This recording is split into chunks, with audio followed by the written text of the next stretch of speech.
He understood the assignment. Okay. Looky. Well, how about that? Talk about fast service. I'm telling you what. Look at that. We just sent him that picture like 2 hours ago. Was it even 2 hours? I don't even think so. Thank you, Maurice. We Thank love you you so for doing that. kindly. Appreciate you so much for doing that. Whew. So how you doing, Miss Angel? I'm here. Yeah. I seem to have a bit of a delay, and I think it's because I tried to blur my house. Listen, I didn't do that, as you can see. I'm in the happy comfort of my room, and so All right, there you go. There you go. Might have to look at the refrigerator. So that's all right. Everyone's got to look at that pile of laundry that's sitting right there, and the TV up there. I don't even know which way I'm pointing, anyways. In the other room, no. So did you get? Wait, hold Hello, on. Robert. You can see my tank top. Hello, tank top. Okay. Hello. Hey, Robert. I don't know you, but your family. Yes, he is. We know Robert. And B-side, go B-side. I had to drop that promo, but you should have reminded me. I would have put on my B-side shirt. Now, granted, mine is long sleeve, so. Listen, I grabbed the first thing I found, and this was it. Because note to Maurice, I need a tank top. He's like, man, I just changed that last picture. Now you want more from me? What? Yes, always. Give us more. What else you got? Oh, I love it. Oh, how was your day today? Say less. See, he got you. How was my day? Thank you so much. How was my day today? We took 14 kids to the zoo. Oh, God. And I wanted to leave them there. That's how my day was. I can understand that. And I'm going to take his note and say less. Can understand that. Just to leave them there. That's it. Yes. Yeah. I feel you on that. I'm gonna say more about it later. Yes. Because it directly relates to our topic tonight. Oh, see. Mm-hmm. The zoo. Okay. I'm interested. I'm interested to know how it relates. To be continued. Yes, but I know what you mean by wanting to leave them somewhere. When I'm on a mission trip this weekend with my high school teenagers from church, the high school youth, and God bless you. Whew, listen, we had 5 teenage boys and 2 teenage girls, and then the 4 adult chaperones. 5. Listen, mama to boys. Boy mamas, God bless you and God keep you, because teenage boys are something else. I'm not a boy mom, but I'm a boy aunt. I wanted to leave them in Milwaukee, because that's where we did our mission work, was in Milwaukee. And I'm like, I need to just leave you guys here, because it was only for 3 days, but my gosh, my brain is just like. You said that was quite enough. Mush. That was enough? Okay. Yes, it was more than enough. But did you get your tea? Do you have your tea? What are you drinking? I do. I have my tea. It is extra hot for some reason. Oh, really? I was wondering if Maurice was laughing watching me in the green room, because I tried to take a sip and probably cussed a little bit, like, it ain't ready. So my mug tonight says, "It's the little things in life." Oh, I love it. It's the little things. And I am drinking. I'm getting a head start tonight. Is that some sleepy tea? Ah, dream. Drift into dreamland with the soothing taste of lavender, valerian, chamomile, and sweet notes of almond. That actually sounds really delicious. Does it work? Yeah. I've only used it. Well, I've only had some once before. And, I drink tea, go straight to bed anyway. So I don't know if it worked or not. I work. So, hey, because I work, the tea works. There you go. So if I start doing this tonight, you'll know that it's something. We'll know that it's Hey, Robert says it's some good tea, That's some so it good must tea. work. All right. Only had a little bit of honey, and I'm trying to cut some sugar anyway, so that was perfect. Yeah. So I'm getting all these flavors. I'm tasting them because it's usually honey and cough drops, but I didn't have cold issues or anything. I just no heebie-jeebies this time. And no heebie-jeebies this episode. I just wanted something hot because I've been still sleeping under the fan, not the air this time, but I slept under that fan and then ended up under the cover and whatever. It doesn't matter. Yeah, it doesn't matter. I thought hot tea would be good. What are you drinking? I am drinking some throat coat. Oh, that's for heebie-jeebies. It's not for, yes, it is, but I don't have the heebie-jeebies. Prevention. Yes, it's prevention because I'm supposed to be taking a trip next week that's been long anticipated. And it's on the trip somewhere. No, I haven't been on a trip since. I have not been on a trip since December. Okay, no, I lied. April, I went away for a couple. Okay, that doesn't count. And then April. April was a 2-day little and getaway. Before April, it was December. California. It's been a long time. Yeah, every couple of months, Crissy. No, but anyway, this is a very big trip, and I need to take a COVID test next Thursday, and I need to test negative. And if I don't, then the whole thing gets canceled. So I'm going to make my quick plug. Tomorrow is 606 Mania 3. So if you haven't bought your tickets, go get that at bsidestudios.net. And for all of you going tomorrow, if you see me in a hazmat suit with 5 masks on and I'm not hugging and kissing you and saying hello, do not take it personal, please. Please do not take it personally. I need to maintain. I've been trying so hard to stay away, and these last weeks have been difficult, but definitely just know that I love you guys, and I will blow you air kisses and air hugs. But tomorrow night, just please, hey, Martha. But hey, it's Martha. Look at Miss New Certified MUA, Martha Moncada. Oh my gosh. Okay, so the picture that Maurice put on the promo for tonight's show, that on Facebook and Instagram, that makeup look, Martha did my face. She did that. So I looked really pretty in that picture because she beat the hell out of my face that day. You did that, Martha. You did that. And she made me look gorgeous. So Miss Christine said, where you going? Oh, Miss Prophet, my girl. Listen, me and Miss Prophet over there, we partied at John's wedding. I'm just saying, I still have the pictures somewhere. I wasn't invited to John's wedding. Well, that's, you know what? That's between you and John. But Miss Prophet, Miss Christine Prophet, my mom and I, so my mom turned you know what? She doesn't even care. She turned 60. My mom turned 60 this year. She wanted to take a big trip. We were supposed to go to Hawaii, and that didn't happen. So we're actually going on a Disney cruise for 7 days. Lord. And going on a Disney cruise. We're going on a Disney cruise for 7 days, and it stops in Tortola, St. Thomas, and then the Disney private island. So are they ready? Are they ready for you on a Disney cruise? Do they realize the level of participation that has to take place if they're with you on a Disney cruise? Okay, do they understand the assignment? It's only me and my mom. Does she understand the assignment? I don't think I got a feeling she does not. No, because she knows how I am about Disney, and she knows how I am. And yet, and well, listen, she whatever. She'll learn, and you're gonna learn today. Yeah, she's gonna learn.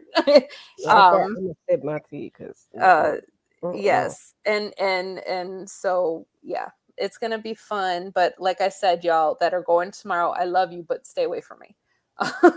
Mo, you already said you're going to keep me in my own little section away from everybody, and I love you for that. So I might be I think I'm going to be behind the camera tomorrow night in my own little VIP section. So I'll wave like the queen I am. Hello. Hello. I just need a throne. If we can get a throne and a crown. You should have told me earlier.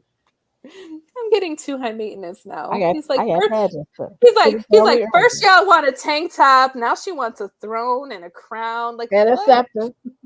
And it's, I mean, I gotta go. It's a package. It's a package. It's a package. But yes, Christine, absolutely. Yes, Robert, nice. It is. Yes, that is gonna be me. Exactly. The emojis blowing the thingy on boop boop. Bye. See y'all. And when I go, is that a boat? It was. Yes, it is. It is. It's a sail away. And when I go on these, I completely unplug and go off the grid. I don't buy the internet package. I do none of that. My phone becomes a camera, and that is all. That is all. So and a video for those performances that will likely take place. Stop. I might be doing the conga line with. Anyway, you know what? Don't worry about it. Don't worry about it. Mm-hmm. We're gonna have fun. Mm-hmm. I'm gonna miss my family. I know my family's already planning to party it up for every day that I was about to say they're planning to have a party for every single day that I'm gone, because the girls will still be on summer break. So it's okay. They can have their fun. I will have my fun, and it'll be good. It'll be good. But well, you all have fun tomorrow. I'll be at the skating rink, and then I'll be stretching on the floor after that. So, did you say you had skates of your own? I do have skates of my own. I have roller derby skates of my own. Are you taking them with you? That is to be determined. Depends on how I feel when I turn over. At 40 something else, your body has to tell you in the morning what's going to happen. So when I turn over at 6:15 in the morning, if my body said, "Girl, bring the skates," I'll grab the skates. My body say, "They're leaving damn skates over there." I'm just gonna have to leave the skates at home. You don't have to tell me twice. I slept on an air mattress. I slept on an air mattress on the floor for 3 nights. Listen, disturbing. My back is like, what is your problem? Why did you do this to me? So your first stop should have been to get a massage.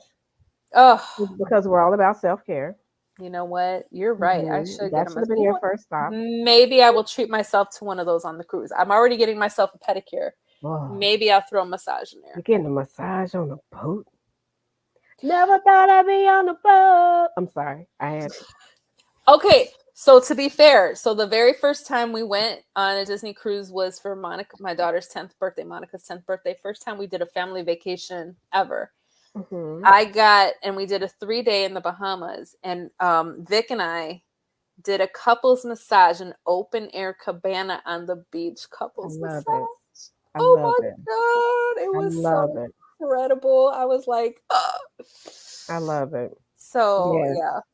And it was that, talk about self-care. That was that's good stuff. Oh, it was incredible. So good stuff. Robert, hope that 606 Mania event will be fun and successful. Yes, it's gonna be funny. We got some great comedians lined up. T Bizzle's hosting, and she's always hilarious. Ruben is headlining, and he's a hilarious dude too. So baby horchata, which Angel for the longest time wouldn't call him. I'm still not gonna call him that. I'm not calling you sweet milk. I'm not. Baby milk, baby rice milk, baby rice milk. Grown man. I'm not calling no grown man delicious. I'm not calling you sweet milk, almond milk, soy milk, nothing.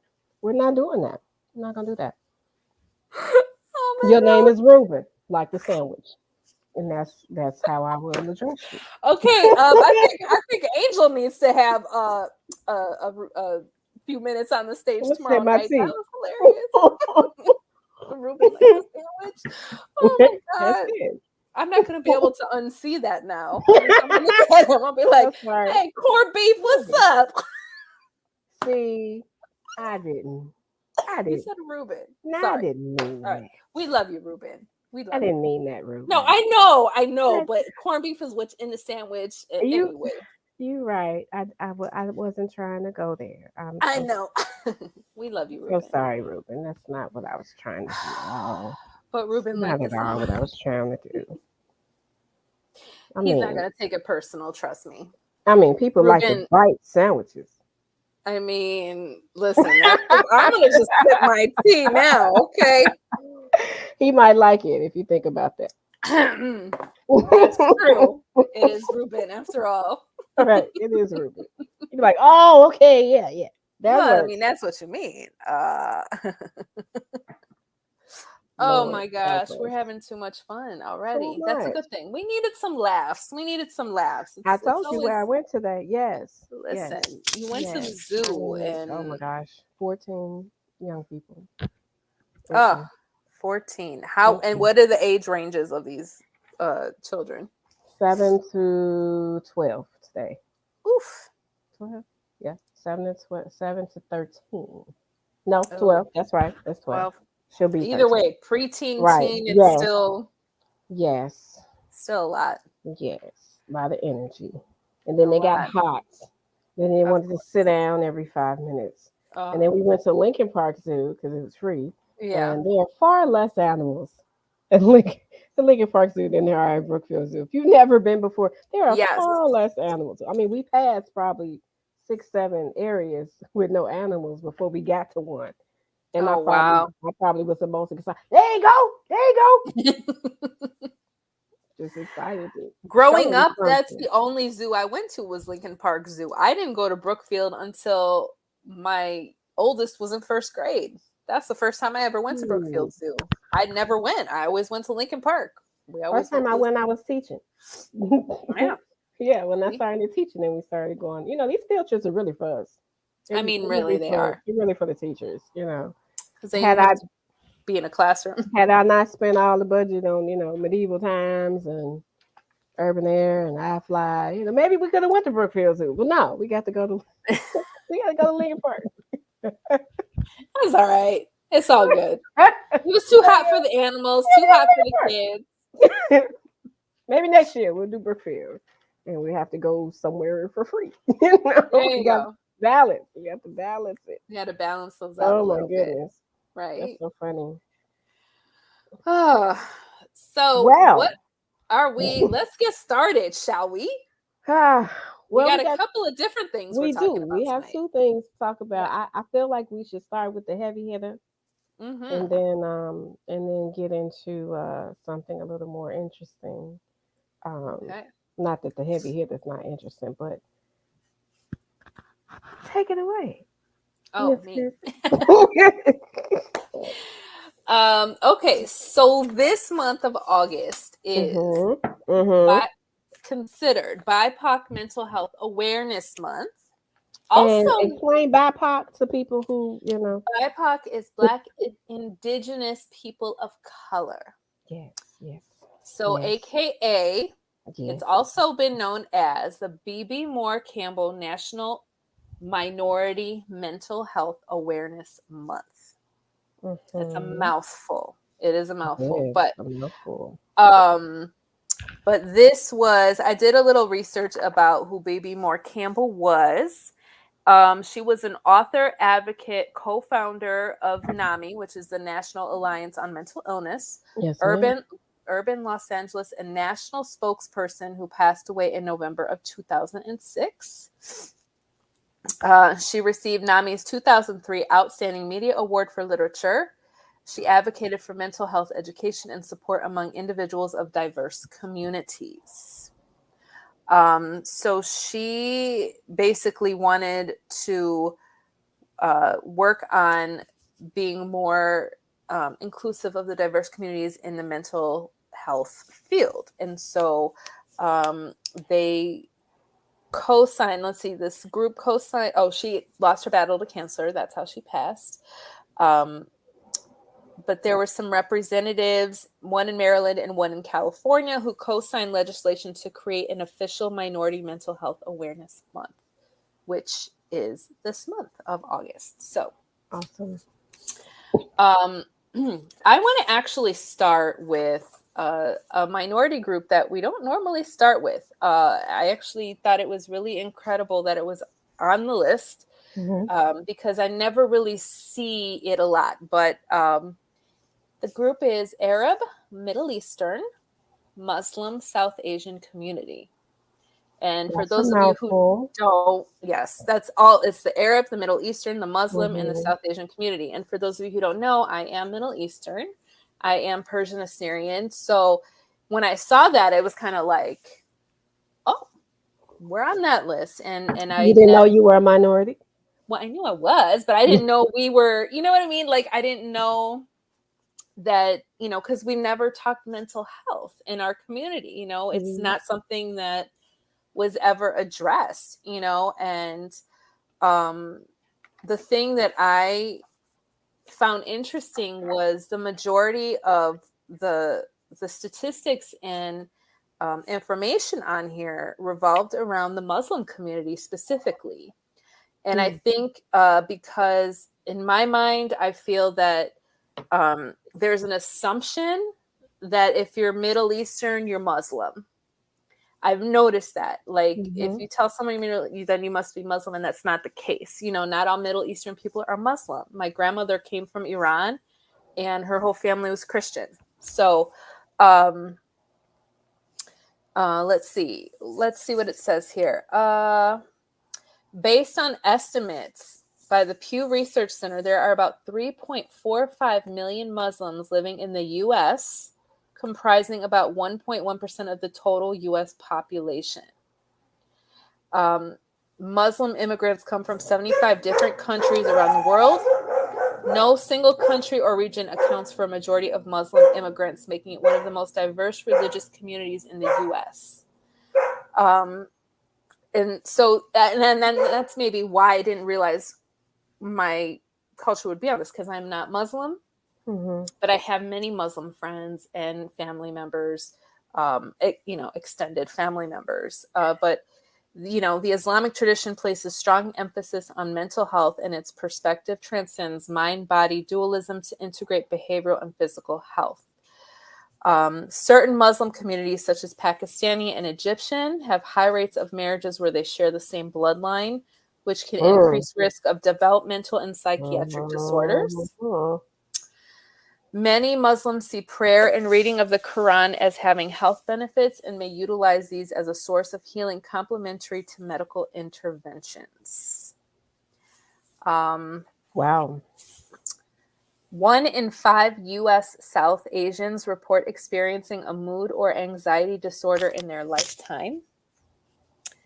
The American Psychiatric Association indicates that religious discrimination against Muslims is associated with depression, anxiety, subclinical paranoia, and alcohol use. Existing data show high rates of adjustment disorder experienced by Muslim Americans seeking mental health treatment, which may be suggestive of the challenges of cultural assimilation and adjustment, as well as discrimination and marginalization in society. Those are some very big words. But I really feel that, unfortunately, Muslims have a very bad rap after what happened, especially after 9/11. I feel people put all Muslims under the umbrella of the extremists. And that's Definitely. really, really hard, because I know so many Muslim people, and they are such peaceful people and just want peace and love, and very, very kind people that, and they can't hide their culture. They have their raps and stuff like that. So they're easily identified and harassed. And I know that's as much as they're trying to maintain that peace and prayer, it's got to affect them, and it's hard, because when 9/11 happened, my mother-in-law at the time told me, like, don't tell anybody your ethnicity. Don't, you have to hide it. You have to hide it, because, you say you're Middle Eastern, again, like I said, you say Middle Eastern, people automatically assume you're Muslim. And at that point, people were getting killed, I mean, it's just so terrible. And it's just like, but they had nothing to do with what happened. That was like a total, like, extreme religious group that didn't believe in, the peace and the love and the kindness. The attitudes toward mental health. U.S. South Asians often express greater stigma toward mental illness than other groups. mental health stigma impedes help seeking in South Asian Americans. And then there's also the treatment challenges, the cultural gap leading to mistrust when a non-Arab mental health provider comes into contact with an Arab client. So also facing that discrimination as well. I've even seen that discrimination transfer over into the pageant world. Oh, really? Very interesting. But, I've spoken with contestants who've been competing for years, who would never get past a certain point in the ranking because of their skin color, because of their religion, or because of their culture. Very interesting, what the assumptions are just based on how you look and how you dress. Now, for my people, we're kind of used to that. That's common in the Black community, the African American community, and the African community, because our skin is the first thing you see. Right. And even with African, they still assume you're Black. Yeah. And they're still going to treat you a certain way. But to hear that there are, our olive and tan skinned brothers and sisters are being discriminated against based on their skin color, we don't hear about that. You don't. Enough. No. We hear about it enough. Yeah. You don't. What does it say? Nearly 1/3 of Muslim Americans perceive discrimination in healthcare settings. Being excluded or ignored was the most frequently conveyed type of discrimination. That sounds really familiar. A lack of understanding or knowledge about the religious beliefs, customs, or rituals of Muslim patients by non-Muslim providers may be an obstacle in establishing a therapeutic relationship. So it's the adjustment too, the adjustment of, because they're very, very much different culture. There's certain things you can't do. Like when I worked at a company, one of our security guards was Muslim. And I don't know, I read this later, but I'm a hugger, except for tomorrow, so don't try it. And I would always give him a hug, and he was always so kind and like kind of tap me. But then I later learned that if that's not your spouse, I believe, and please don't quote me on this, I could be wrong, but please don't quote me on this, you can't really show that. And again, don't quote me. That is something that I thought I read about the culture. I've heard something similar about a culture. I'm not sure if that's the same one, but yeah, if it's not your spouse, there should be no contact, especially with another person of the opposite sex. Right. Right. Yeah. Yeah. So, so I thought that was interesting, and another thing, as I did a DNA test, turns out I'm 100 anyway, and learned a little bit more about my background. And so some of my Middle Eastern roots come from a region called the Caucasus. And those people of the Caucasus are Caucasian, but that's in the Middle East. So when I read that, I was like, so then why do we associate Caucasian with white if it's a Middle Eastern region? So I was like, so then our Census Bureau is so skewed because then Middle Eastern people then have to check off Caucasian, and we associate Caucasian with white, when really that's not what it technically is. White is white. Caucasian is technically Middle Eastern. Lord. And that's your TED Talk for today. But so thank you for coming to our TED. Thank you for our code. Yes. So to me, that means like, okay, so really the population of white people in America is not as high as they say. It's much smaller, because you have a group of people that have no other thing to check off but Caucasian. So whenever I have to do that, I hit other, because I'm like, I'm not gonna know, because I'm not that. And that's what we associate that with here in our vocabulary. So just interesting things. Just interesting things. And even with dealing with registration for our students, yeah, we have some students that are African. There's no African box right, to check off. right. So if you have people with family from other countries, they're just checking off Black, Right. but they're not.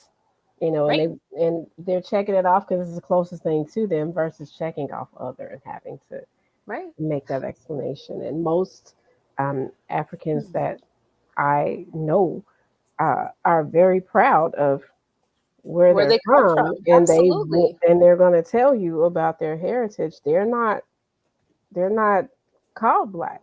Right. They're African. They know where they're from. Absolutely. And there's a difference between African American and Black Americans. And one of the reasons why Black even became a term is because we couldn't trace our roots back to any specific part. I had one friend in college, and she actually clarified, like, I always thought, like, it was always African American, right? And she's like, she's like, no, it's not just African American. She goes, I'm from Trinidad.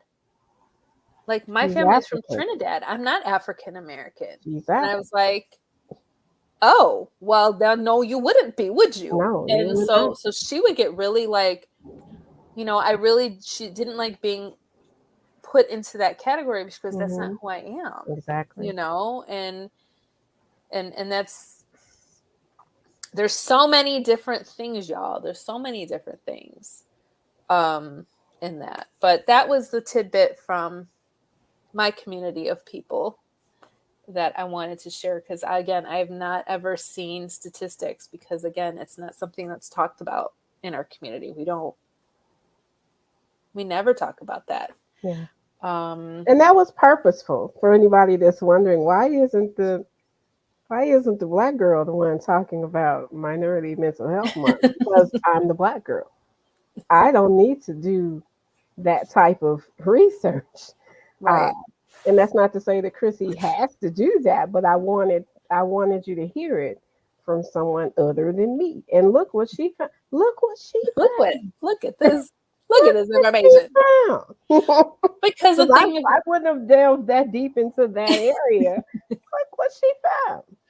Because the thing of it is, anything that remotely would come up mental wise, it'd be like, oh, well, just pray about it. Just pray about it. Pray on it. That's a whole Christian Black church thing too. Yeah. And see, again, I didn't wear my shirt, God plus therapy, because you need both. Yeah. You need both. Okay? Yeah. But that is definitely part of the culture. If you're a Christian and you're going to church, it is expected that you are using the Bible as your medicine. Right. And there's nothing that is happening to you that the word cannot address. And that is exactly what it was saying with the Muslim religion. They go to their Quran and they read that to find a source of just comfort and get them through any kind of anxiety or whatever they got going on. If by chance you die anyway, perhaps you didn't pray enough. Your faith wasn't strong enough. Yep. You didn't really believe what you were praying. No, you needed some medicine, some treatment, some antibiotics. You needed something. Some throat coat. You needed something. You needed the hazmat suit before you went to that event. This is what, This is what's real. It takes both. It takes faith and it takes works. Yeah. Faith without works is dead, just like you might be if you don't treatment. And that's the thing, though, being a minority, now it's like, yes, you could do both, but then you've got to find that person who's not going to judge you based on how you look or your background. And that's the hard part. Or if you're a woman. Well, my therapist is a woman, so that helps a lot. But it's having to find that, and you can go through tons and tons of therapists before you find that right one that you like. It's like shopping. It really is. It's like shopping because you're not going to be able to confide in just anybody, you know. But I'm getting to now the Black and African American population. Yes, ma'am. Did you know more than 1 in 5 Black and African American people in the U.S. lived in poverty as of 2018? I'm sure I did. Women are the heads of household in roughly 30% of Black and African American homes compared to 9% of white homes. 30%. That's huge. That is huge. We talked briefly about that on the phone. Yeah. Very briefly. And that is something that involves the government heavily. Oh, absolutely. Absolutely. Heavily. It was purposeful getting men out of the home and having single parents or single mothers raise those children. It was purposeful. You know, there was a time where men had to work and they had to go somewhere to work. Yep. They had to leave the home and work, and it was overnight or all day. And if women, if families needed assistance with food or money or housing, it was purposeful that only the woman and the children would be aided. The man could not live there. He could not live in the home. And this was happening mainly in Black and African American communities. They would only provide assistance to women, medical, food, shelter, financial, only provide assistance to families for a woman and her children because man was able to work. That was specific to get men out of the household. You're absolutely correct. And that's what happened. That's what happened. I remember, I don't even know what decade this was, but I was having a conversation with another coworker some years ago about this. And she was talking about housing programs and how if women were and we're talking about married women. We're not just talking about single mothers, with a boyfriend. We're talking about married women. This is a household, a husband, a wife, kids. He couldn't live in a house. If she was getting housing assistance, he could not live there. And they would do random pop-up inspections. And if somebody saw, they were coming up the stairs or coming up the apartment, they were like hiding clothes. He was jumping out the window. He was going next door and he got to stay over there until she's gone. And they were checking closets to see, is there men's clothing here? Is there men's shoes? Wow. And if there was a man that was reported living in the unit, housing gets cut off because he was able to work. And if he's able to work and provide, then she doesn't need any assistance. When the truth of the matter was, it was not affordable based on the wages they were paying. Right. Which is why assistance was needed in the first place. It's a rabbit hole. It is. It's a rabbit hole. Absolutely. Yeah. I got Black and African American people living below poverty are twice as likely to report serious psychological distress than those living over 2 times the poverty level. Adult Blacks and African Americans are more likely to have feelings of sadness, hopelessness, and worthlessness than adult whites. Blacks and African Americans are less likely than white people to die from suicide at all ages. However, Black and African American teenagers are more likely to attempt suicide than white teenagers. 9.8% versus 6.1%. That's a big difference. And more males versus versus female. More attempts by female, more actual deaths by males. Let's see.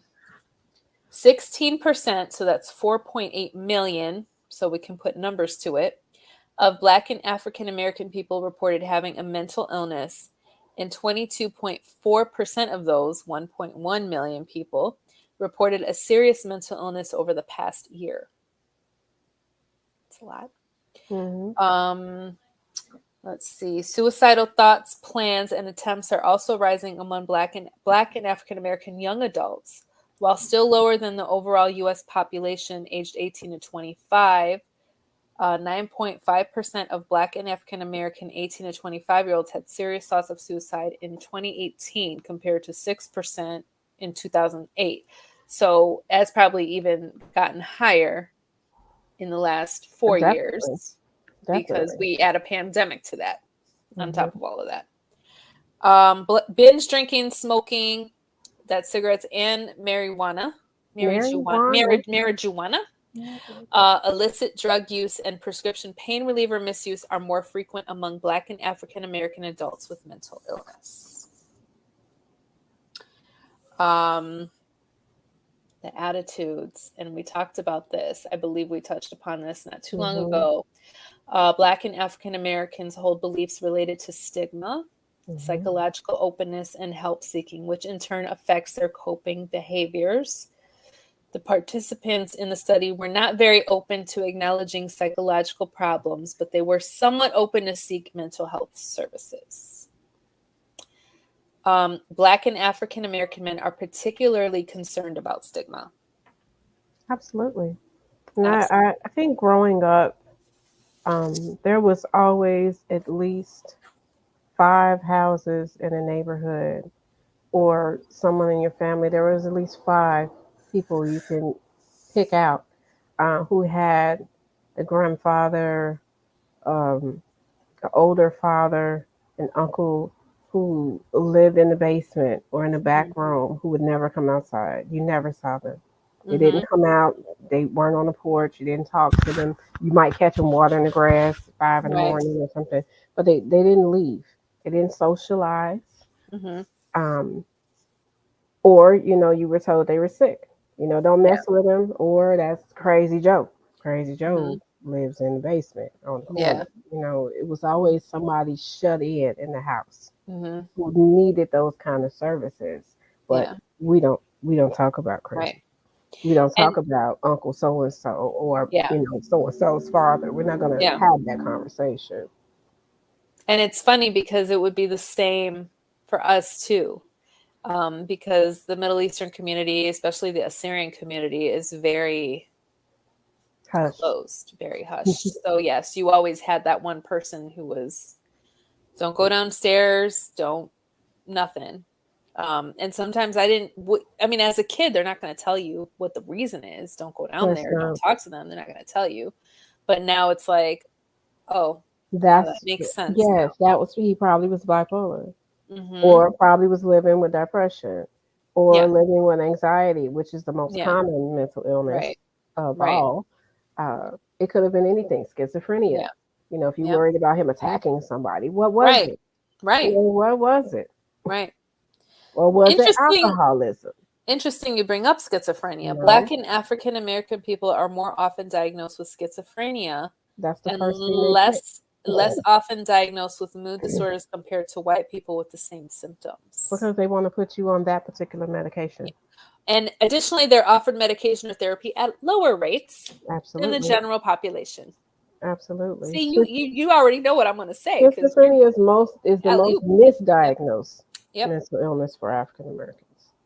They're not gonna do all the tests that it requires to find out that it's actually PTSD. Oh, yeah. Actually something else. It is. And that goes back to the drug industry and what they get paid to.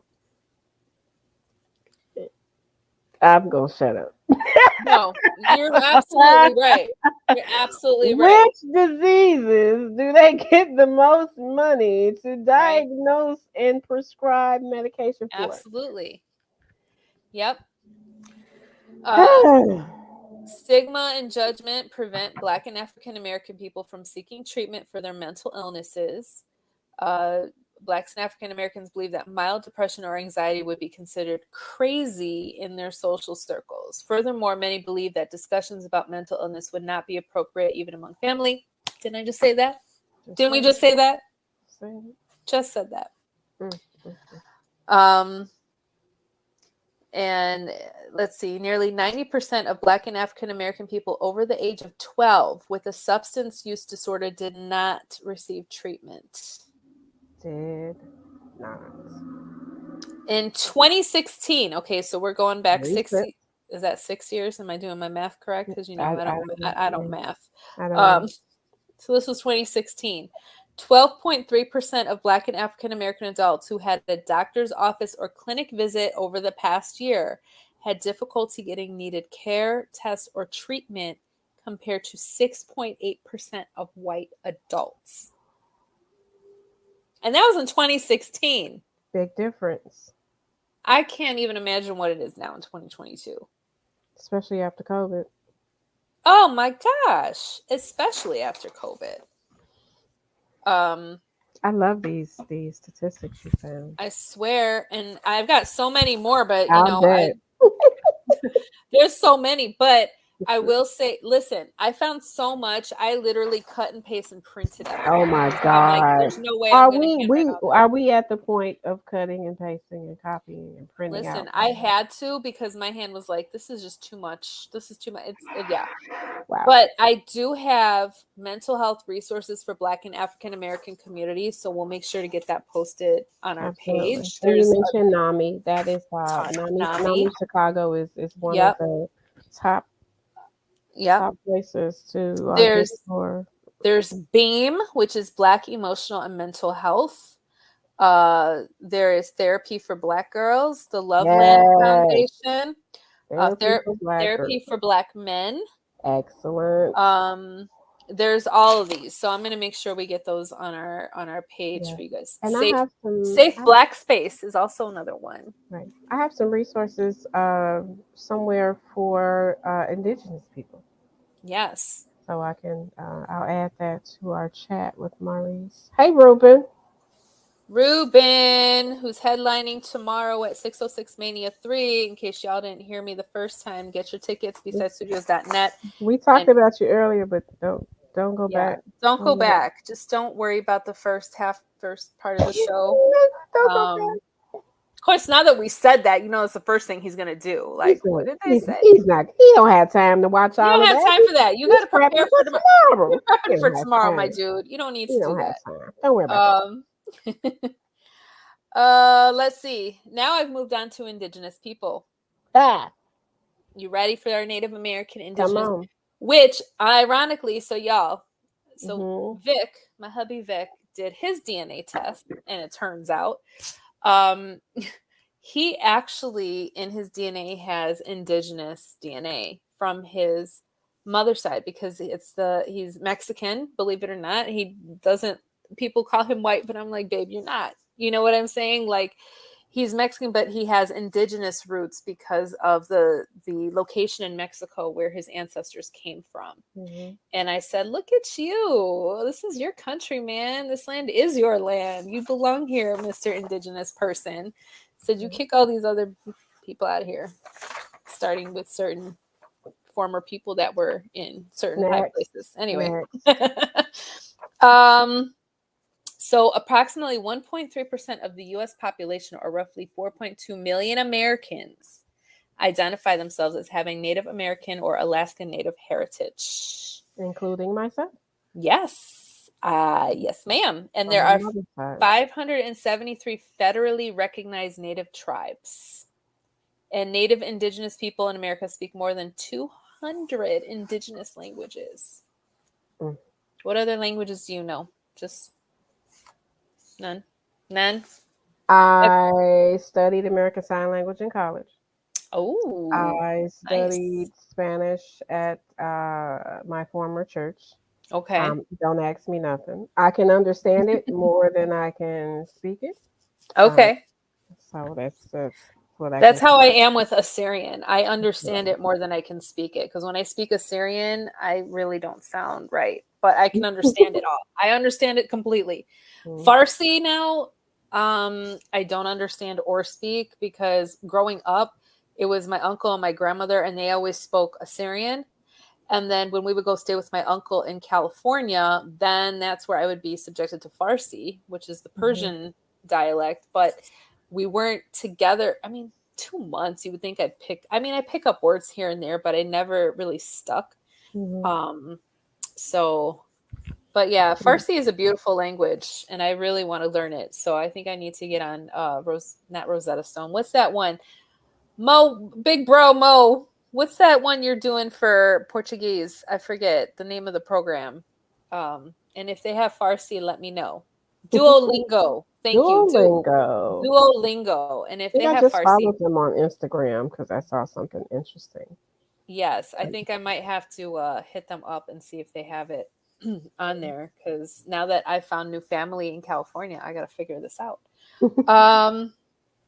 Okay, so many Native Indigenous tribes embrace a worldview that encompasses the notions of connectedness with the past and with others, strong family bonds, adaptability, oneness with nature, wisdom of elders, meaningful traditions, and strong spirit that may serve as protective factors when it comes to mental health. So again, not necessarily going out to seek the therapy, but just keeping it very spiritual. I know for a fact that my grandfather is connected with two different tribes. Okay. We've been trying to put together a family tree for probably about 20 years now. Oh, wow. Do you know what area, like whereabouts?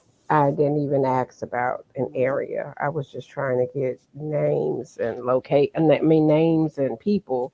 But I didn't even ask about an area. Okay. Yeah, because what did it say? Most Native Indigenous people in America live in Midwest or Western states. My mom's family is from Mobile. Okay. And my father's family is from Arkansas. So that's not very helpful.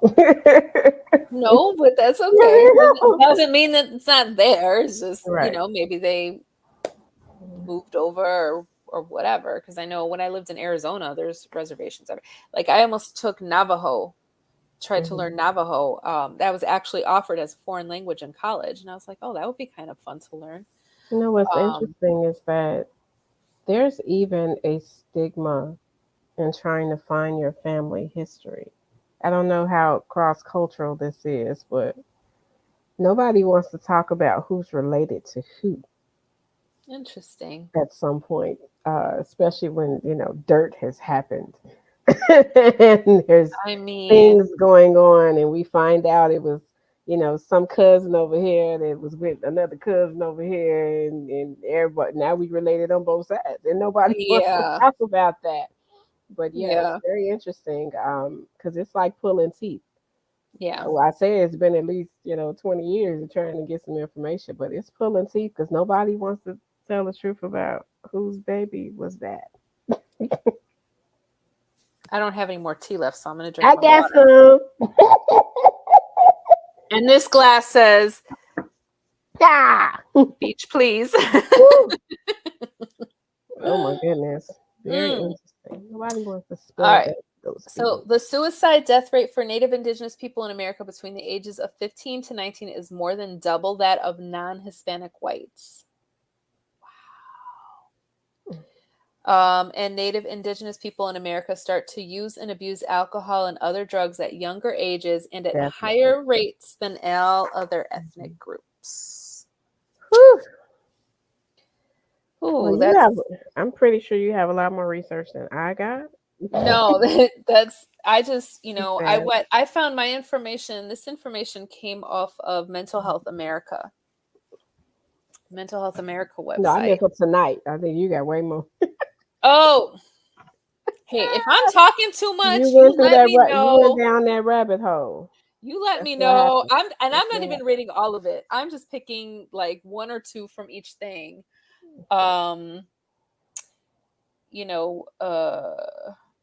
Native Indigenous people who meet the criteria for depression, anxiety, or substance abuse disorders are much more likely to seek help from a spiritual and or traditional healer than from specialty or other medical sources.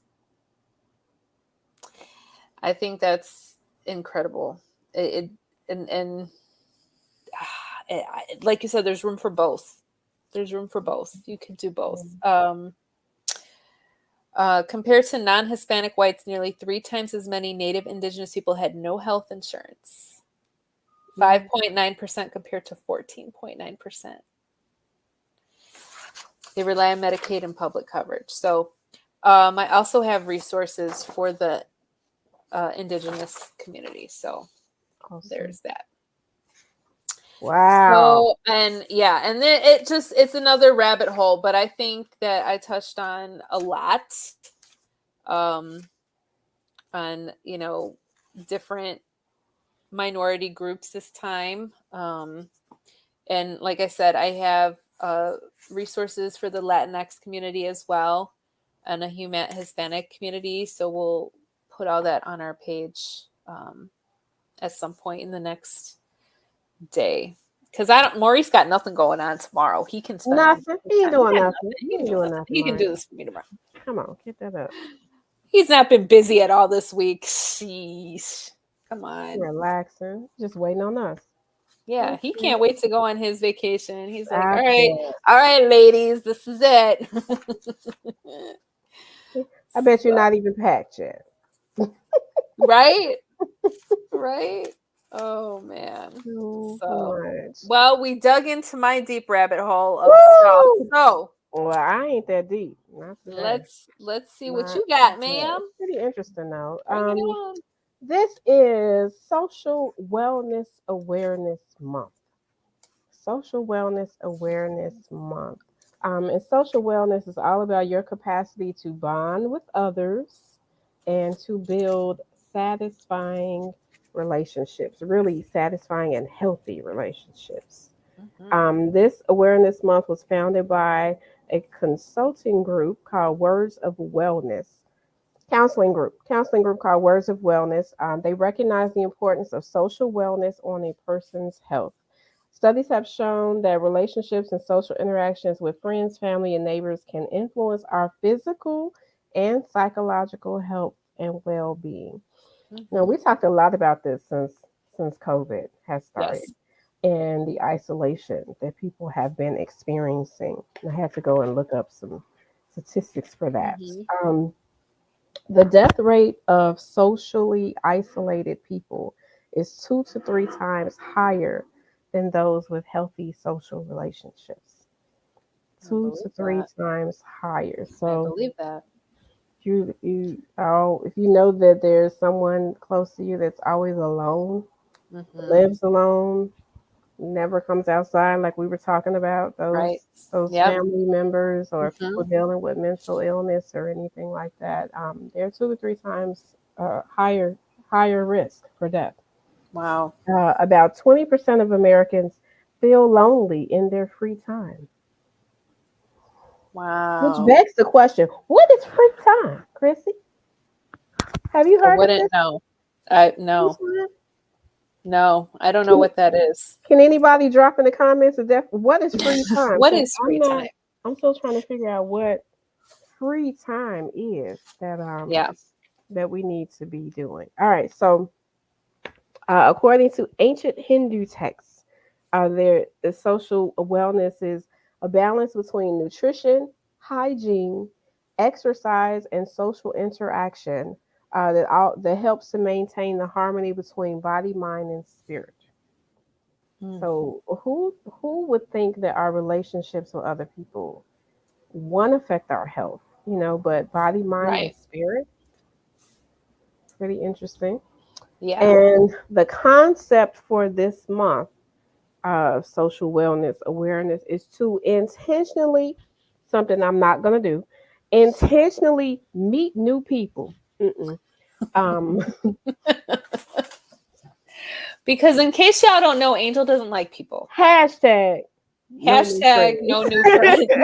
That's been her hashtag for a long time now. Decades at this point. To intentionally eked in there. I just barely eked in there. Oh my gosh. So.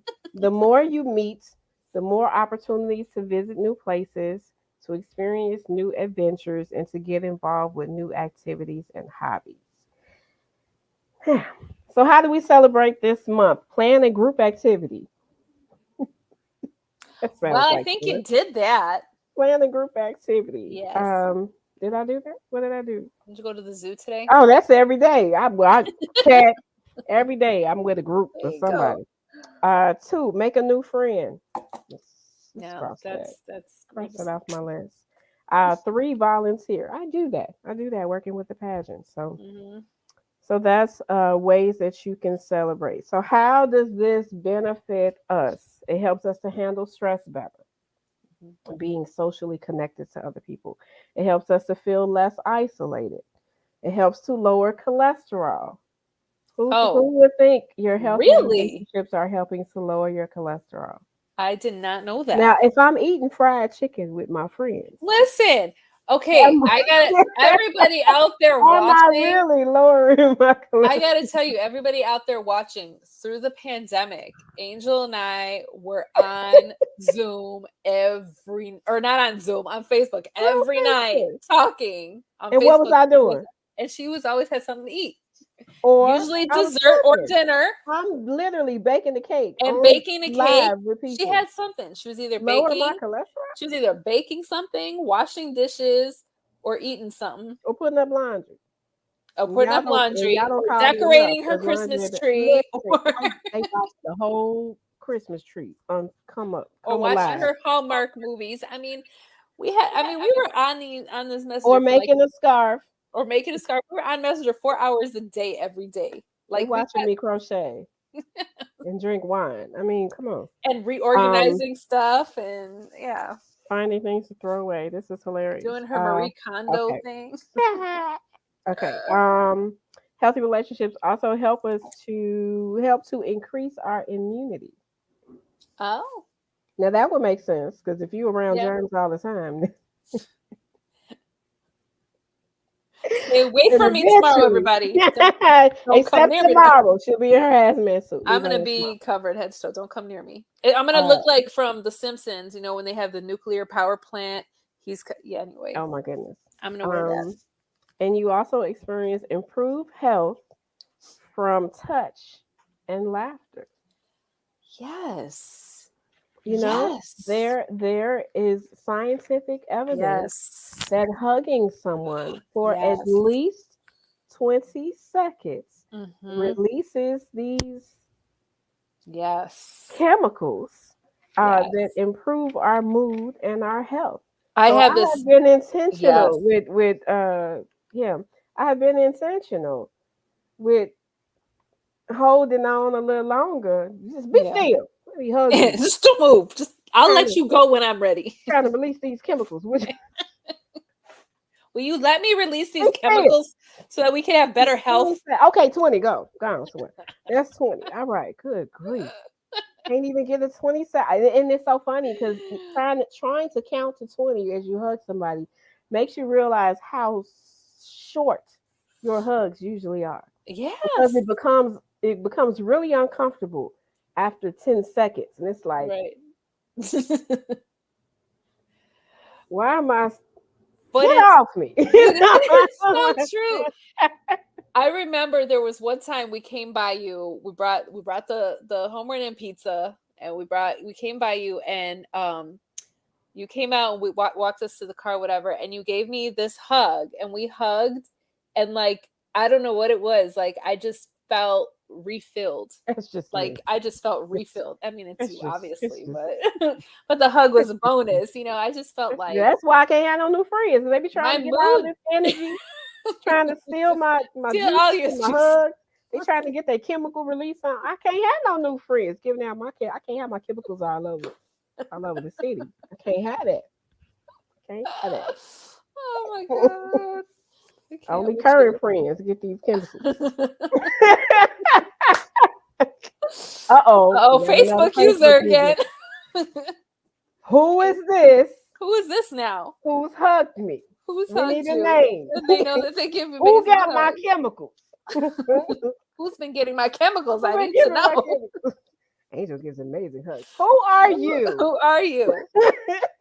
We need a name. Please identify yourself. Crissy. Oh, okay. That's another one. She's another one who gives amazing hugs. Oh my god! I remember the first time I met her. She was dropping off some shirts, and she grabs like really hard. I'm like, oh God, I forgot to tell her I had neck surgery a few years ago, and like my neck's about to break. But I love this hug so much. You got a hood. But You got the fence. Get over here. Yeah, like, but she just gives you those hugs. Take this love. Take this love, and you're not going till I'm ready to let you go. But those are the best kind. Those are I had some wine. You know, here's the Stella. Now let's go.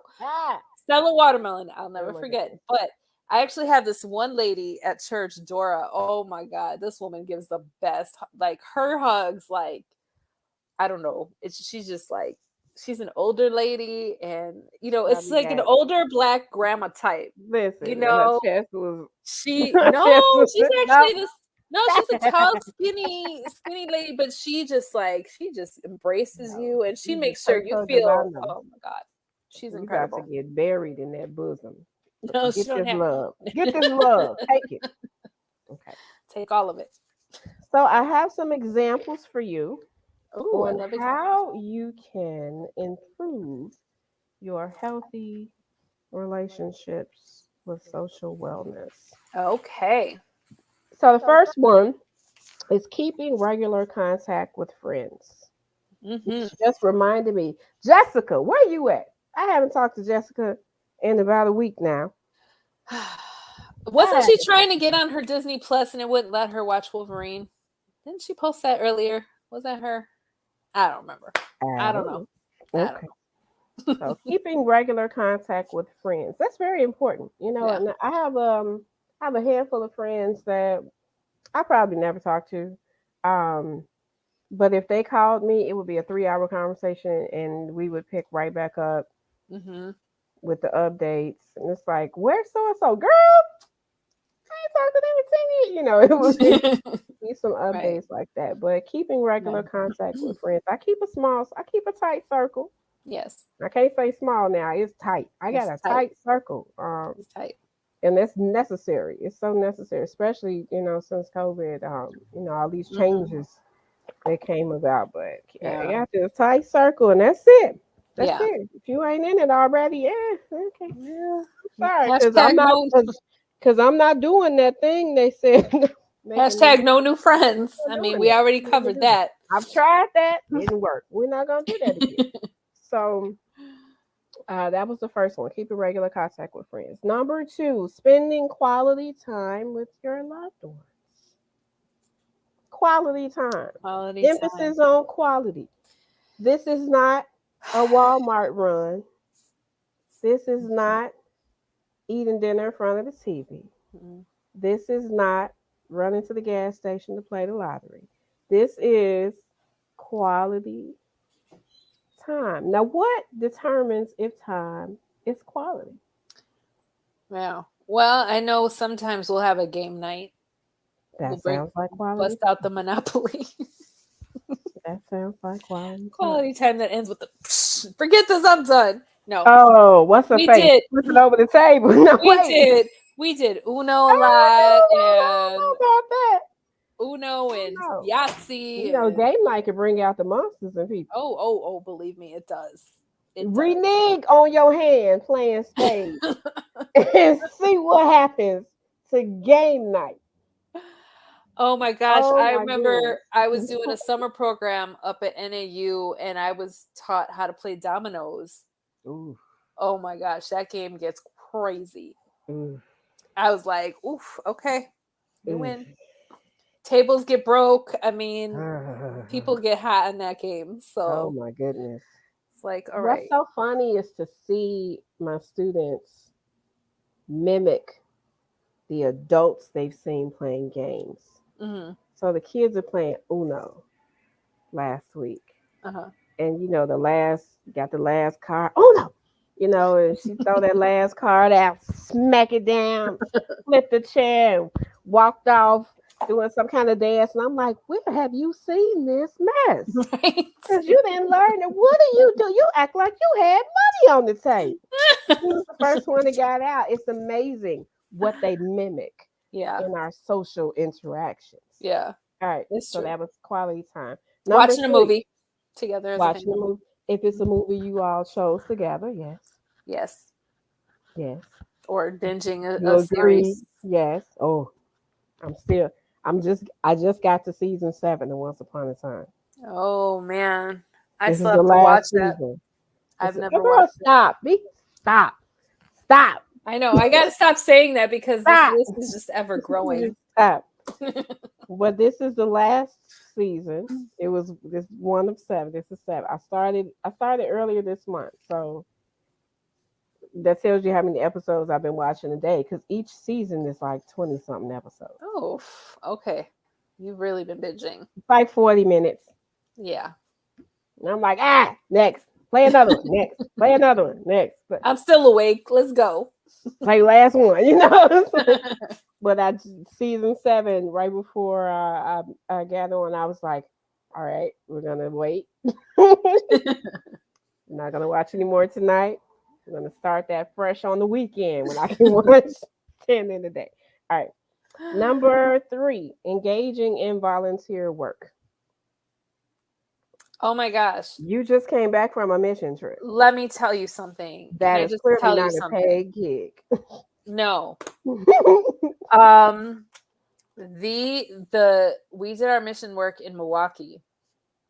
The food insecurity in Milwaukee is just astounding.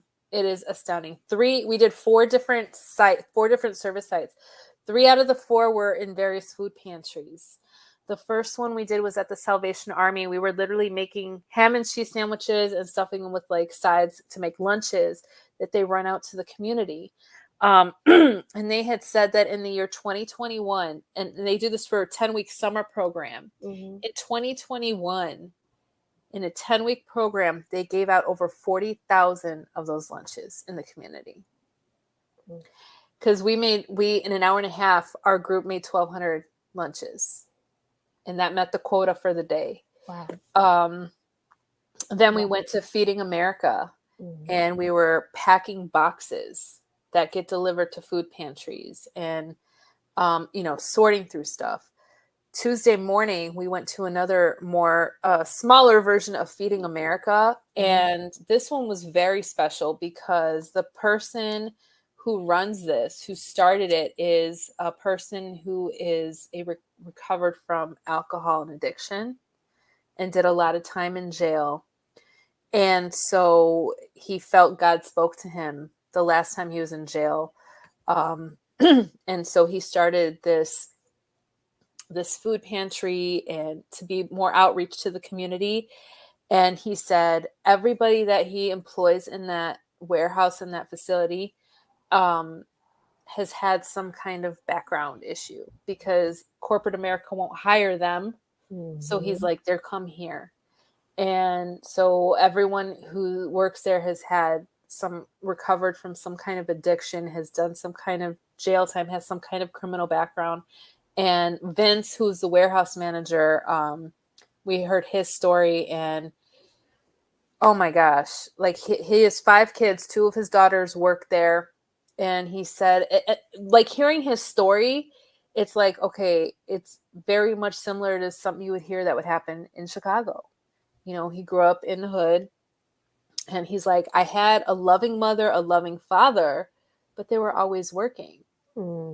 So the neighborhood raised me. He's like, and I got into some bad stuff and things I wish I could take back. And I've been to jail and this and the other thing. He's like, when I started working, when I finally got through it all and I started here, he goes, this was the first time I actually felt what love was like, in a community of people. That's amazing. And I was like, I'm just like, oh my gosh, and These are stories you would not have heard had you not been volunteering. Right. Who packs 1,200 sandwiches a day other than people who care about the community? Right. We care about communities in other countries, other states. And for this, the one that I told you Tuesday morning, where the smaller one, we were making bags of food. We did 420 in the span of, I believe, an hour and a half, 2 hours. 428 for our group. And it was like they were putting them in things and going out to the communities and just feeding people. So it was just very eye-opening, and I hope our kids really, really learned a lot. Yeah, that's definitely an experience that they will remember. I grew up in church and I grew up in ministry, youth ministry, young adult ministry, and most of our service projects involved either feeding, soup kitchens, delivering socks, cleaning up the neighborhood, things like that. Um, our students now, where I am, they have to do 2 service projects every year. The last thing they did was cleaning up the playground. Um, Things that are on the list for fall are writing letters to veterans, delivering holiday cards to senior homes. So there's so many ways and so many things that you can do. And a lot of our contestants in the pageant have taken on volunteerism as their platform. So we get to see all the time the difference that they're making in their communities and other states around the country and what it is that they're doing. We have young ladies who donate their time for resumes and job training and things like that. So it's so much. And I worked at a women's shelter for almost 10 years, so I got to see people coming in and giving that time. There were so many donations that we had nowhere to put them. Yeah, people bringing in clothes. People brought in food so often it didn't get eaten because it was so much. So it's necessary. It's so necessary to have people that are engaging in volunteer work. That was our number 3. Yep. Number 4, taking classes at a local community center. These are all examples of ways you can boost your social wellness. What's the last class you took in your community? Well, does that aqua fitness class count? Absolutely. Okay. And that picture you posted was very accurate. We were doing stuff like that. I was like, well, how'd you know? That, and you should have seen me doing that with the kids in the pool last week. Because I think 20 minutes in, and when they started dunking each other, I was like, all right, who wants to do aqua aerobics? They were like, what? I'm like, all right, get over here, face me. Come on, everybody, hands up, arms up, arms up. They were like, oh my God. Miss A has lost her mind. We did some aqua. I gave them 4 moves, and then we gonna put them all together. And they were like, what? Yeah. Hilarious. At the point where I saw someone twerking in the corner in the pool, class over. We're done. Forget it. I tried. All right. So taking classes at a local community center. That was number 4. Number 5, joining a group based on your interests. Joining a group based on your interests. B-side, baby. B-side, baby. Everybody with B-side, drop it in the comments. No. Drop it in the comments. For B-side. Hilarious. Joining a group based on your interests. I haven't joined a group in a while, so you know what? The last group I joined was something at work, and it's actually working with trauma-informed care. Oh. Because that's interesting to me. I'm working with trauma-informed care. That's the last group that I joined. Diversity, equity, and inclusion. The last group I worked with. Oh my gosh. Number 6, celebrating your traditions and culture. Traditions just reminds me that August, September, October. No, yeah, in less than 4 months, my treat will be right. There we go. It's being resurrected. Right about here, right before Thanksgiving. I think last year I put it up 1st of November, but I didn't decorate it until Thanksgiving. But traditions and culture, what do you do to celebrate your heritage? So I didn't get to go. My mom got to go, but Persian New Year, Nowruz, it happens in, was that in March? It was in March because it was around the same time I was doing Mary Poppins, and so I couldn't go. But it's Persian New Year, and in LA, because there's a huge Persian population, they do like a whole celebration where they close off the streets, and they just have all sorts of stuff going on. So that I missed out on, but that is definitely a celebration. I really wanted to celebrate Juneteenth this year because last year we were all locked away, and as we were the year before, but I didn't get a chance. Was that around the heebie-jeebie time? No, that was before. That was right before my birthday. I don't remember what was happening. I think I was scrambling to book buses for field trips or something. I didn't get a chance to celebrate Juneteenth. I wanted to do something different this year. But that I'm making a conscious effort to acknowledge that holiday, especially now that it's the work holiday off. Yeah. But that was the last thing that I wanted. Finally being nationally recognized. Finally, long overdue. And people still don't know the history to that. No, they don't. People are just learning about the Tulsa massacre. People are just learning about these sunken towns that are completely underwater. But hey, so much history that deserves to be celebrated and acknowledged. And hopefully we'll see more of that happening in the world. The last one, number 7, is participating in community events. So that kind of goes back to those 2 celebrations you were just talking about in LA. There were so many events happening around Juneteenth, so many events that are happening right now as we get ready for back to school. Yuck. And I'm saying this at the end of July, and it's such a downer because there's 2 weeks left in summer camp. And then kids are going back to school earlier this year. So by August 22nd, I don't think I ever believed I'd see it. August 22nd, kids will be back in school. Not for CPS, because we always started after Labor Day. That was always the CPS rule. Always. So to see that start in August is like, what? Right. And I want to go back and connect this story. Okay. We're talking about we're talking about social wellness awareness. One of the things that I think I mentioned on the last show at some point, we were talking about these socially awkward kids who have not been in school. And there was a chart that I saw that showed what grade they're in now versus the grade they were in last when school was normal for them. And it's a strange realization to see that our second graders never had school. Right. They were virtual for kindergarten. They were virtual for first grade. Isn't that crazy?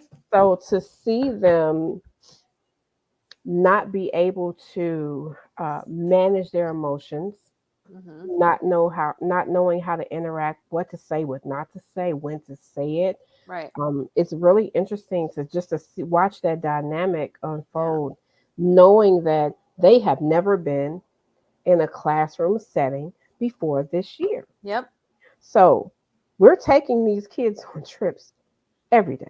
Yeah. We've been on a field trip every day since the second week of July. Every day we get on this bus and we go somewhere. Yeah. So at this point, this is technically week 4 for us. So there's been 3 weeks of nonstop field trips, and there's 2 more weeks to go. Wow. And taking them in public. Yeah. To get them so acclimated. When they're not acclimated to a classroom setting, is very different. The things that come out of their mouths that, at some point, at some age, that ends. Somebody walks past you and their hair looks funny. Oh my God, look at her hair.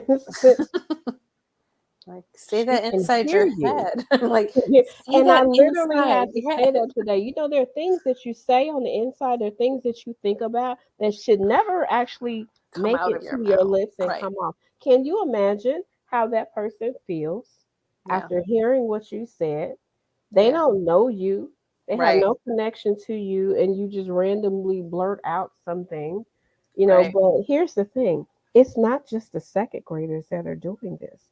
It's the 4th graders, the 5th graders, the sixth graders, I've had to say something to just about every age group. And it just makes me,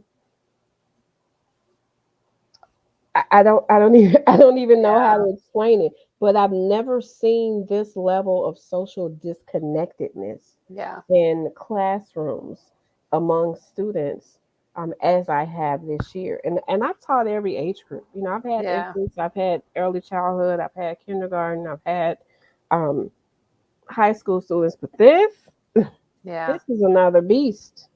No pun intended. From where it we went. really is. It This really is is. another beast, and I would love to see how it's going to progress in the coming months as we re-enter school, and this will really be their second year. A lot of them, this will be their second year, and they'll be going to third grade, perhaps, or fourth grade.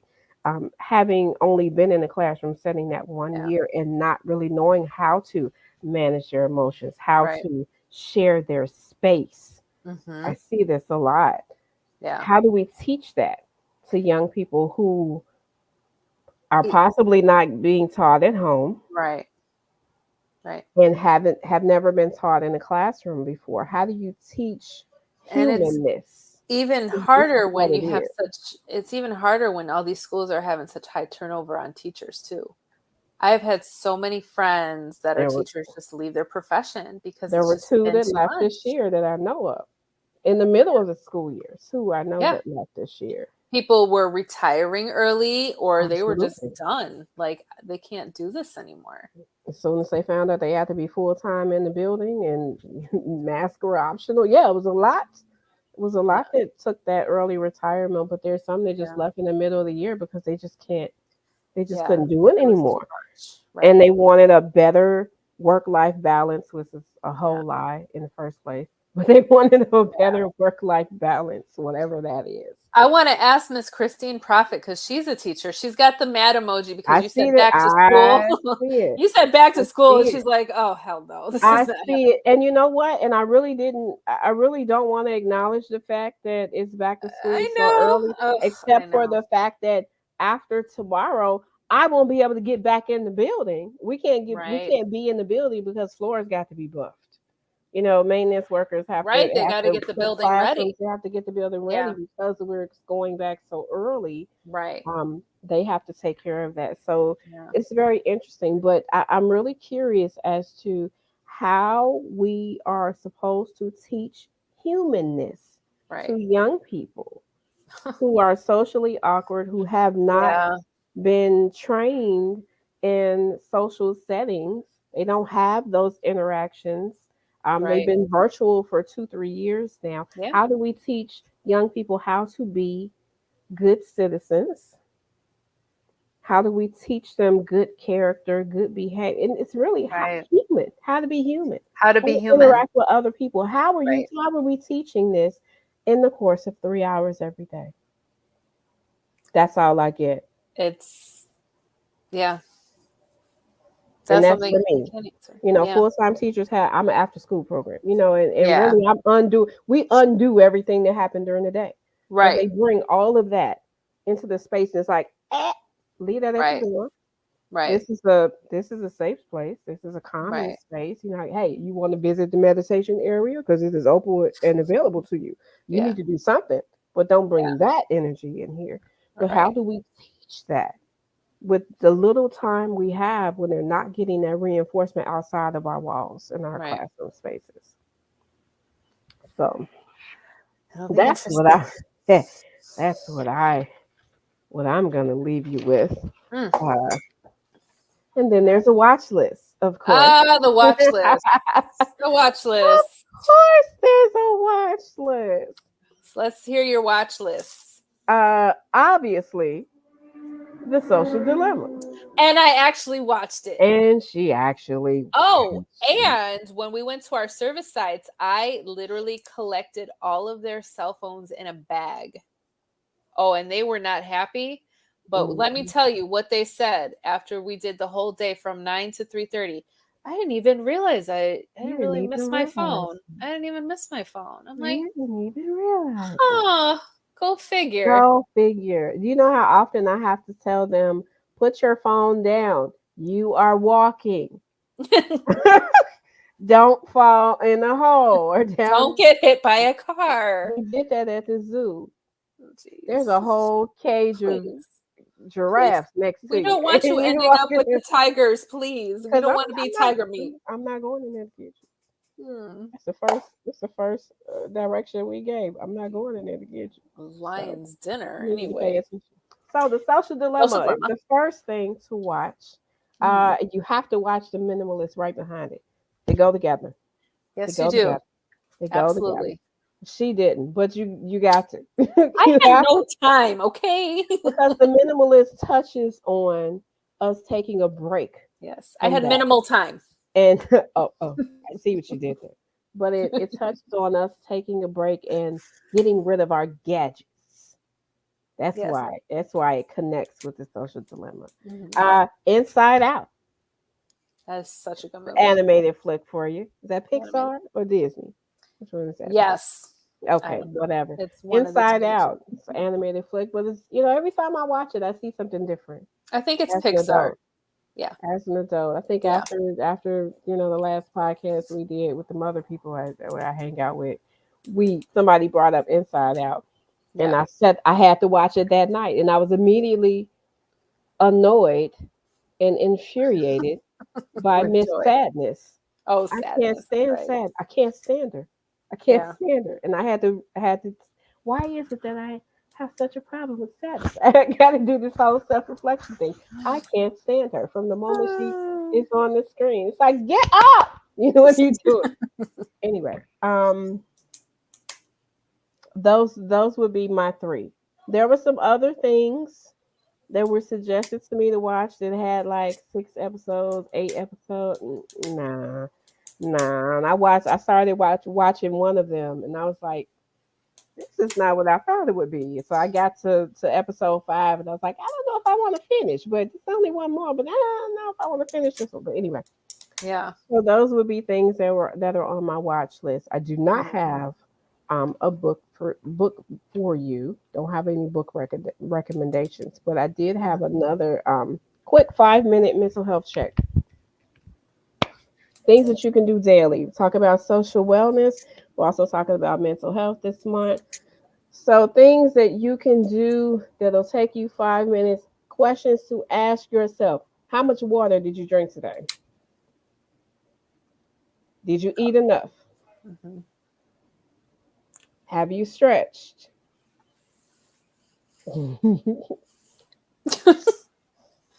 Have you been kind to yourself today?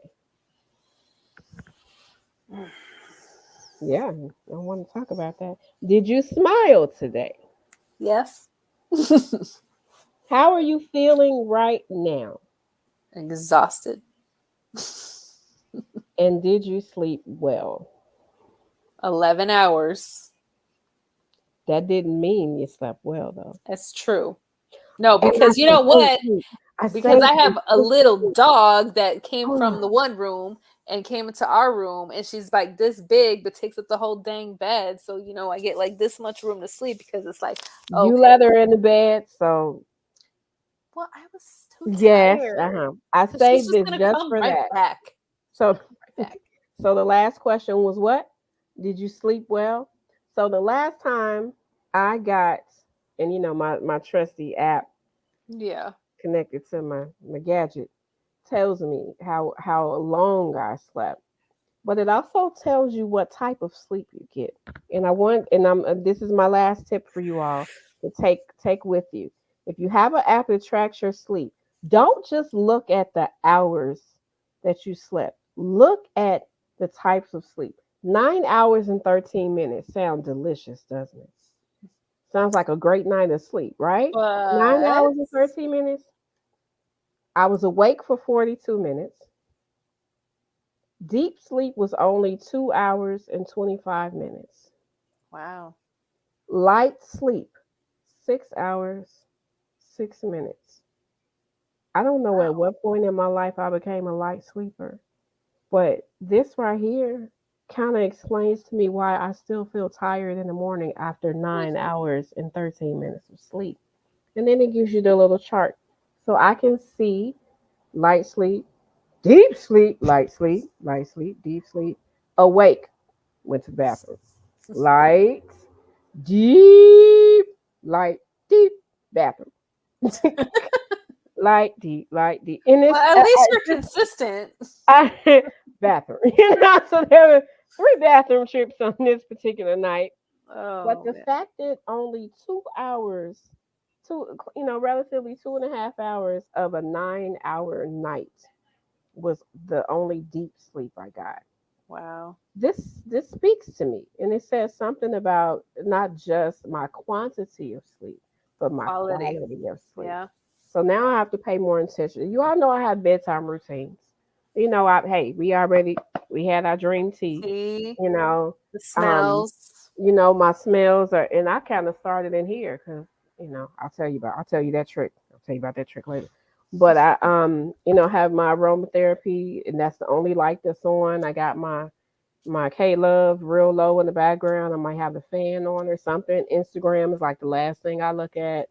Might play a game of solitaire. I'm on the Bible app, and I'm out. Yeah. Typically, it only takes me a few minutes to you know doze off. Settle in. Yeah. Right. Maybe 15 minutes, maybe not even that. But if I see the clock say 10 o'clock, if I turn back over and it say 10, 11, I don't see it no more. That's that. Right. But the fact that my sleep quality is proving to not be good, now I know I have to do something else. So, what recommendations might someone give me? We're always giving y'all recommendations. Who has a recommendation for getting good quality deep sleep and not just long periods of sleep? So that's something that I'm going to Yeah. have to work on. I'll report back in August if my quantity of deep sleep has, increased. Yeah. And speaking of August, Speaking of August, some incredible news. Our first episode of Mentali-Tea is woo! going to be, you're going to see our beautiful faces on TV for the whole month of August on Can TV. So if you didn't catch our first episode, not that you can't go back to Spotify and do that, but you want to see our beautiful faces on your You big do. screen TV. You do. So you're gonna have to tune into Can TV Yeah, in the month of August to catch that first absolutely. episode, and that schedule is on our page. So Yes, at go that. and check it out. And you will see us back on your screen in August on what date? Uh, I think we The said that 25th. 25th. Mhm. The 25th. You'll August see us 25th. back in August 25th. And we're putting Yes, together quite a discussion for you. yes, yes. We are. We're working on Quite a- that. I want to see some couples in the chat next month. Ooh, I want to see, bring your significant other bring your significant other because we're and gonna and need some some. tea. Mm, you might want to put something in your tea. Yes, bring somebody because we're gonna be spilling some tea next month. Ooh, Hmm. ooh. Does it count if my spouse just logs in and watches and is on the comments? Absolutely. Technically, that'd be a couple We thing. we missed him today, really, and let him Yeah, know. Where I are you? know. Where you at? Normally he's Where you at? commenting. Hey, I know. Where are you, man? I know Where are you're you? home. Right. Girls are home, so I know you're home. So yeah, so But we'll see you back here on August 25th. August Bring 25th, bring your partner so we can chit chat. and spill the tea, I guess, and drink the tea and spill the tea, Hmm. sip the tea, whatever. Hmm. But Yes. well, thank you all for tuning in tonight. Again, we'll put those resources up on our page. And one more time, 606 Mania 3 tomorrow night. Get your tickets Tomorrow.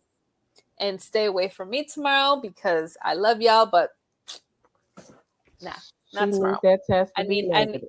I need to be negative. So y'all have a good night and we will see you next month. All right. Bye.